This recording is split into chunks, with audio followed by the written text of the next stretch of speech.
Hello everyone, Ryan here with another deck review for Hocus Pocus. Today we're going to be looking at the third edition of the Orbit deck by Chris Brown, better known as Orbit Brown on social media.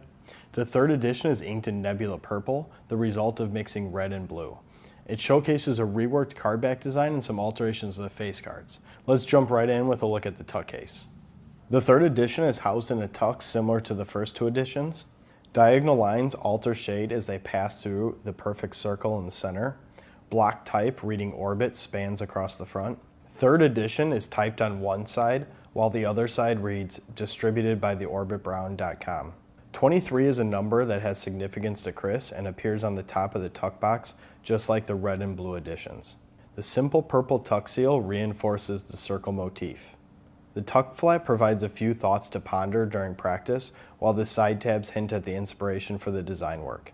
The back of the tuck replicates the card back design. As stated by Mr. Brown, the card back design has been stripped down to the basic circle design and ring of pyramids. The almost blank canvas was filled by Daniel Schneider of Black Rose Playing Cards, who also had a hand in the first two editions. Thin lined artwork breaks up the radiating line work and draws inspiration from the Joker astronaut in earlier editions. Carl is his name, and he appears on all four corners, flanked by planets and stars, tying into the space theme.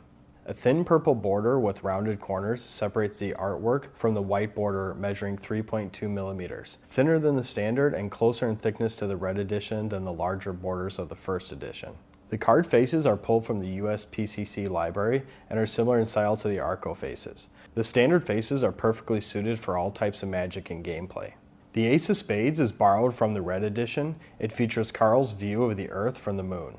Persist and Endure make another appearance below the large pipped Ace of Spades. The other aces feature a 23% larger pip from the other editions. Both Jokers are identical to each other and to the other editions. Again, Carl is shown on the moon's surface, mimicking the king on a bicycle from the traditional rider-back Jokers. Speaking of duplicates, you get a second Eight of Spades in the deck. Better than an ad card, the duplicate is practical and more inconspicuous than a double ace or court card easily detected in a spread. The last card in the deck is a double-backed card. Going for practicality, the extra card can be used in several different ways. USPCC printed this deck on their crushed bicycle stock for a very thin and light handling characteristic. The difference can be felt and measured.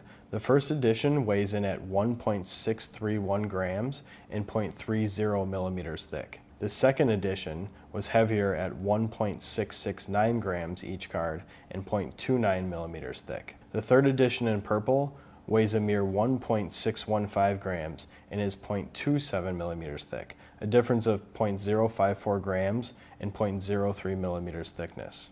The feel is better left to be discovered than to try and describe. Chris upped the print run from 2,500 to 7,500 for the third edition to meet the demands gauged from earlier releases. Both earlier editions sold out in record time, and the third won't be far behind, even with a higher print run.